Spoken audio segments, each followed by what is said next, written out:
2025 আইপিএলে যেখানে 7 জন আফগান ক্রিকেটার সুযোগ পেয়েছেন, সেখানে সুযোগ পাননি কোনো বাংলাদেশি। সামর্থ্য আর পারফরমেন্সের অভাবই বাংলাদেশ দলকে এই বাস্তবতার মুখোমুখি করেছে। বিসিবি পরিচালক নাজমুল আবেদিন ফাহিমের মতে এটাই প্রমাণ করে আফগানরা এই মুহূর্তে টাইগারদের তুলনায় এগিয়ে। বিশ্বজুড়ে ফ্র্যাঞ্চাইজি ক্রিকেট খেলেন সাকিব আল হাসান, রাশিদ খানও তাই। রাশিদের দেখানো পথে গুরবাজ, ফারুকি, নাভিনরা হাঁটলেও সাকিব বাদে নিয়মিত ফ্র্যাঞ্চাইজি খেলা বাংলাদেশি শুধু মুস্তাফিজুর রহমান।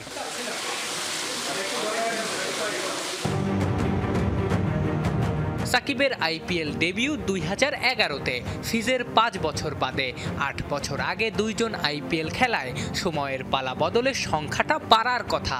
সেখানে 2025 আইপিএলে ডাক পাননি একজন বাংলাদেশীয়। উল্টো এই বছর ইন্ডিয়ান প্রিমিয়ার লিগে খেলবেন 7 জন আফগান ক্রিকেটার। তাদের কিনতে দলগুলো কারিগরি অর্থ ব্যয় করতেও দুবার ভাবেনি। এই 1 বছরে যেখানে 7 জন আফগান আইপিএল খেলবেন, এই টুর্নামেন্টে সব মিলিয়ে সুযোগই পেয়েছেন 7 জন বাংলাদেশি। এর মধ্যে তামিম আবার ম্যাচ খেলারই সুযোগ পাননি। সব মিলিয়ে এই টুর্নামেন্টে খেলেছেন 11 জন আফগান ক্রিকেটার। সাম্প্রতিক সময়ে যুদ্ধবিধ্বস্ত দেশটা কেন এত সফল, এই পরিসংখ্যান তারই প্রমাণ। কেউ কিন্তু গত বছর বা তার আগের বছর কিন্তু কয়েকজন পেস বোলারের জায়গা হচ্ছিল বা হওয়ার সুযোগ তৈরি হয়েছিল, কিন্তু সেটাকে আমরা কাজে লাগাতে পারিনি।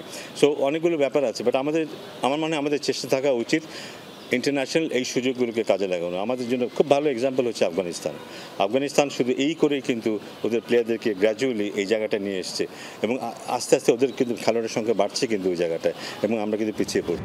আইপিএলে সংযুক্ত আরব আমিরাতের ক্রিকেটারও সুযোগ পান, খেলেন সহযোগী দেশের আরও অনেক ক্রিকেটারও। তুলনামূলক খর্বশক্তির হওয়ার পরও সাকিব মুস্তার সুযোগ মিলেছিল, অর্থাৎ প্লেয়ার কেনায় দলগুলো কখনোই বৈষম্য করেনি। যার স্কিল আছে সেই সুযোগ পেয়েছে।